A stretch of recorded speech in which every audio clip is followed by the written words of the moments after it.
Here today on Country Pocket, we have Hannah Rose Platt. The new album is Deathbed Confessions. The first song you just heard was Hedy Lamar. I mean, what an exceptional song. Explain to me the way this character feels the need to put on a performance regarding her relationship. Hey, oh, so glad you like the song. Thank you for the kind words.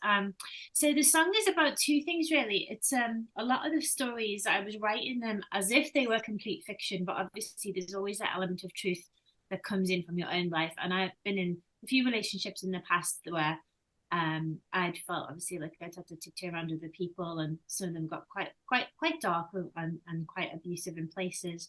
And I just had this image of this woman who's sort of getting through life, getting through each day by identifying with someone she sees as strong, who was maybe sort of to a certain degree doing something similar back in the day, sort of trying to reframe her life, trying to be seen, um, and sort of trying to sort of edit things in her head and make things seem okay just so you can get through the end of the day, really. Yeah, it's a strange mentality. I mean, do you think she stands a chance at a happy ending to her situation the way things are? I would say yes, and I think there always is. And I think in the song is very much a snapshot of that monotony. But I think there always is, and I definitely think the character does stand a chance of regaining some strength and breaking out of the pattern. Do you ever feel like you're putting on a performance worthy of a bouquet of flowers in your life? Oh, that's a lovely question. I'd say there's always I'd say I try. I'd say I try every time, but I'd say I've definitely got that inner critic where it always could be better, and not quite sure of the deserving the bouquet of flowers. Yeah, always trying. So, you have quite a few characters on this album, some of them in desperate situations, and they react very differently to their circumstances.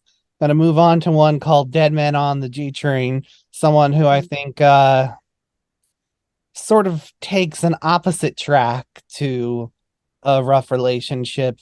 Tell me about how you dreamed up that really intricate murder scenario.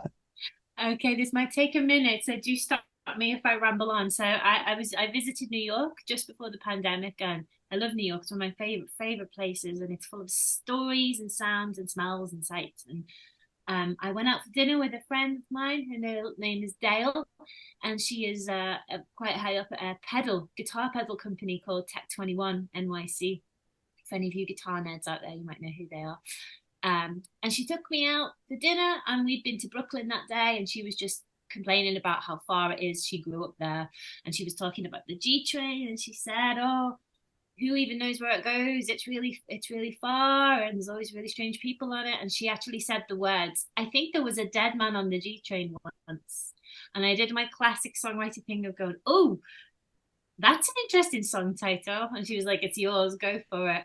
And then I just had this story just came into my head of this sort of hit that took place on the underground and in the 1930s, and the assassin was sort of a bit of an unlikely assassin who was nervous, and obviously it was going to go very wrong.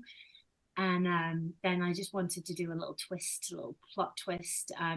There's a drama series over here in the UK called Inside Number Nine, and it's a little similar to the Twilight Zone, and they have different stories every week. And I kind of wanted to put one of those in song, just a full on story with a bit of a plot twist. And I was just thinking, like, what would happen when a woman is like maybe pushed so far to the edge and she just sort of snaps. This sort of revenge sort of plot line came in. Yeah, so I don't know if that answers your question. It was quite a long one to write. It was a bit of a Tetris puzzle. Yeah, I mean, she really had some details down. How did you decide to drop that reveal in the middle of the song that the narrator was actually the mastermind? Well, I think again it comes from my love of things like Twilight Zone, Inside Number Nine, any sort of drama, TV show, play, novel where there's a big twist there's a big twist. And there's a moment, and it's actually got a technical term. It's called anagnorisis, I think is how you say it. And the anagnorisis, that is the word for the moment that an audience realize what's going on. So I was thinking, how can I sort of make the most of that moment and try and be a bit impactful? And I love novels and stories where the narrator turns out to be somebody else. So I thought I'll just try and put that into the melting pot of the song and see what happens. So you have one woman who is giving her all for a performance that maybe doesn't help her escape her circumstances in the short term, and another who gives her all for a much more twisted performance that completely changes them. What does that say about our ability to affect our own fates? I guess that we have more agency than we realize. Maybe I like to think that. And it's we have to be very careful and mindful of our thoughts and our choices, I suppose, because they can have huge impact on our future and our realities. That's a good question. Let's hear Dead Man on the G Train, and we will be right back.